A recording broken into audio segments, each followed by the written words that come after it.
آخه مردک من مردک سرم ده همه جا به هر کجا گشته سر بد تیبله چیکار کنم؟ من نمیبرم پگه مردم پگه اونجا میگیره که بده نشد ای چی گفت چی کاره؟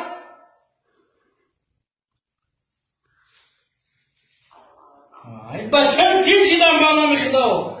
این الان این کار منم این شاب این 15-20 روز کار منم سونا میگیرم بیام خونه چی کار منه بکنی الان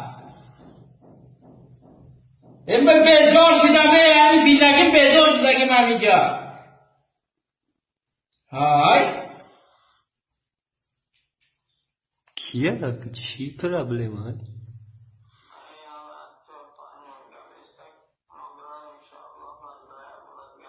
نه من گوش کن اصلا دین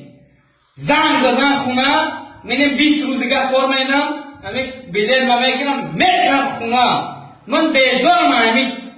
راسیه دنیاش هم همین دنیا هم بیزارم میرم اون خونه زندگی میکنم با منم خواه میرم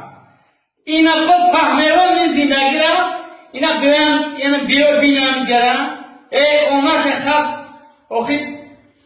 باید کار خوابم باید اینی بیتام این چی گفت این چی حالای مردم همین فکر همین غمکی 4 سال همین کارتن گاهی کنم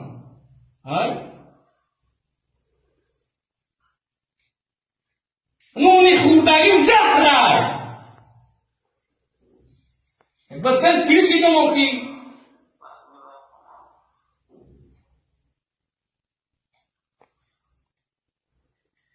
اوف دنیا همین میمردم پیکم خلاص میشدم هموش خوبه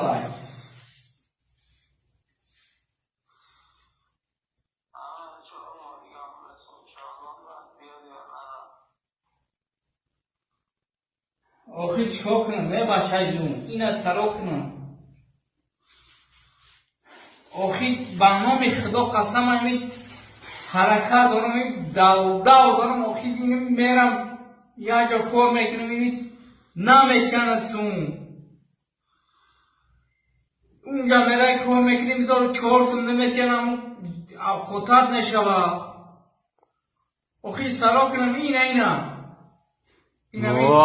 بچه این جمعانم داره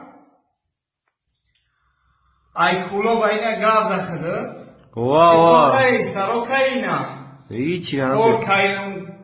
اومگیم ولی اگه کار نکنم اینا چند ماه شد اومای 5 ماه شدی چی کار نکنیم همجا فقط گشته سه اینا کی بچت مسکو ده کمی نه در تاجیکستان های همون گفتم کن خواهی این بچه های کلانیت بهت اومد دو روز بچه کلانی اومد ای اومدنی های نه همون مکتب توبیش کردیم همونجا میخونم همونجا اینا با نام خدا قسم اکن با خدا قسم خیال میکنه که این راستی همین رنگ تاجیکستان تاجیکستان کو مایلی